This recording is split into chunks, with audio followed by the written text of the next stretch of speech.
Hello guys, welcome pong muli dito sa ating YouTube channel, Jeshel TV. At sa video po natin ngayon, mag-share po ulit ako sa inyo ng isang online earning application. So itong application na to guys, nakita ko po siya sa app market ng aking cellphone. So in-install ko lang siya. Then ang kagandahan po dito, hindi na po kailangan mag-login via Google account or Facebook account. So ang gagawin nyo lang, accept nyo lang po yung permission para magamit po itong application. So as you can see nga, nandito tayo sa main dashboard. And nandito sa bandang upper part yung aking user's ID. So yung mga numbers na yan po yung aking user's ID. At the same time, nandito rin po sa upper part, sa bandang right side yung earnings ko. So sa ngayon, meron na po akong naipon na 6,905 coins and that is equivalent for 6 pesos and 90 centavos. Sa bandang lower part naman, nandito po yung level. By level siya. So kailangan natin ma-reach out yung 500, 1,000, 1,500, 2,000 hanggang 50 pesos. Meaning to say, kapag na-reach po natin yung 2,000 up to 50 pesos, makaka-cash out na po natin yan via GCash account. So, ibig sabihin, yung 50 pesos, yan po yung kanilang minimum withdrawal amount. Sa bandang lower part, nandito naman po yung live withdrawal dito sa earning application na si EasyCoin. So, basically guys, nandito rin po sa main dashboard yung mga task po ni application. Kasi usually naman, mga task po talaga yung way para makapag-earn po tayo ng coins sa iba't ibang earning application. So, napaka-common po niyan. Then, dito sa all offers nga, nandito po yung mga application na napakarami. So, ang dami nilang ino-offer na application or task para makapag-gain or ma-reach po natin yung ating minimum withdrawal amount na pwede po nating withdrawin via GCash account. So, susubukan nga natin yan guys. At sundan nyo nga po yung ating gagawin para magkaroon po kayo ng idea kung paano po kikita dito sa application po na ito. So, hanap lang tayo guys ng application na mas easy. So, itong use 60 seconds. So, ang gagawin lang natin guys, tap lang natin yung earn more. Then, meron siyang instruction na lalabas.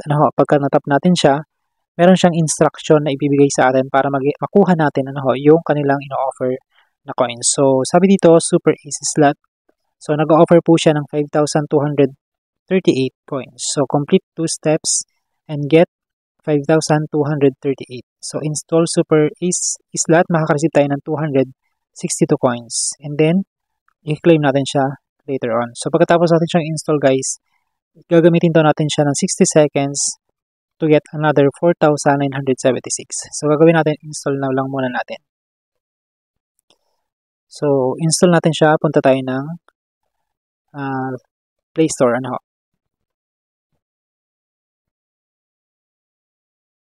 So, madadownload siya dito guys sa ating file. Then, install natin siya. Install na lang natin itong application.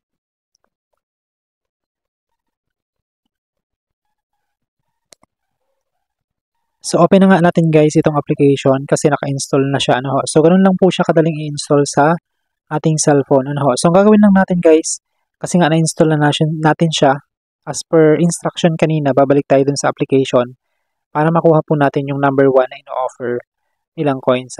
So, babalik tayo dun sa kay EasyCoin. So, ito po, install Super Easy Slot at automatic, meron na po tayong 262 coins. So, ang sabi dito, click the use button and use the app for 60 seconds.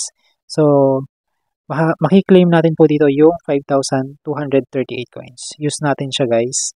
Tap natin yung use. Then, gagamitin po natin ito for 1 minute.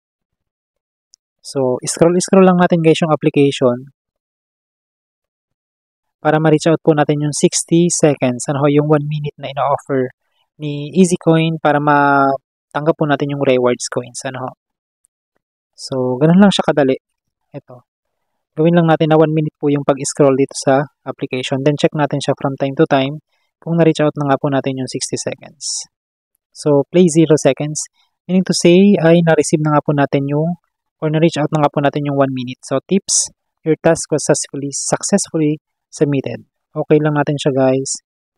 And then, ito nga, kung mapapansin nyo po, nag-add on na dito sa ating earnings, and that is equivalent for 7 pesos. So, sabi dito, congratulations on getting these task rewards, 4,976 coins. So, okay lang natin siya para makuha natin yung ating rewards. So, sa ngayon, meron po tayong additional na reward na 12,143 and that is equivalent for 12 pesos and 14 centavos. So, ganun lang siya guys, kadaling gamitin. Ang gagawin nyo lang is scroll nyo lang siya, then pumili po kayo ng mas madaling task. So, pagkatapos naman po nun, pwede nyo na pong deletein yung application po na in-install po ninyo. Check lang natin guys, sandali itong may offers. Sa may offers, mapapansin po natin, ito po yung mga yung mga success withdrawal or yung mga tasks na nakuha nyo po yung mga coins. Then, dito sa bandang lower part, nandito naman po yung mga field. So, makikita nyo din siya. Hindi natin alam yung reason kung bakit naging field po itong mga ito. So, kung napapansin nyo guys, itong pera na may number 3, tap natin yan, meron pong magpa-pop up dito na ads. So, try natin siya guys. So, lucky bonus po yun yung yung nagpa-pop up na yun. So, magkakaroon tayo or makaka-receive po tayo ng at least 1,350 coins. Receive lang natin siya guys. Sa palagpasin lang natin guys itong ads kasi waste din po ito ni application para makapag-generate po sila ng funds para mabayaran po nila yung mga players. Napakadali lang naman po nitong ads na to kasi kung hindi po ako nagkakamali is 10 seconds lang naman siya or almost 30 seconds. So, close na lang natin yan. So, mababalik tayo dyan guys. Makaka-receive po tayo ng 1,350 coins. Then, tap lang natin yung okay. So, meron na nga po tayo ngayong 14,843. Dito sa earning guys, kasi nga nakapag-withdraw na ako, ma-open nyo lang po ito kapag katapos nyo na pong mag-withdraw ng first time withdrawal. So, yung 50 pesos po na minimum withdrawal nila, kapag nakapag-withdraw na po kayo ng first time, ma-open nyo po itong 50,000 na earnings. So, dito, napakarami din pong earning application or yung mga application guys na ino-offer nila para makapag-earn po kayo ng coins. So, additional po yan nandito sa all offers at dito sa may mga offers na ito. Yan. So, dito sa payout naman, katulad po ng binanggit ko kanina guys, ako po ay nakapag-payout na dito. Pero ang pinaka-worst sa sobrang tagal ko pong inantay kasi almost 3 days po yung processing nila sa pag-payout ng ating withdrawal. Tap lang natin guys yung history. Dito sa redeem history, Gcash success. Naging successful na siya kanina. So, 3 days po yung process ng application. But, sad to say, yung number ko po is, mali po yung isang number na na-entry ko. So, hindi ko na-receive yung 50 pesos. Pero sabi dito is success. So, nag-try po ako mag-reach out dito sa number na to pero wala po silang response. So, hanggang dito na lang muna po yung video na pwede ko pong i-share sa inyo.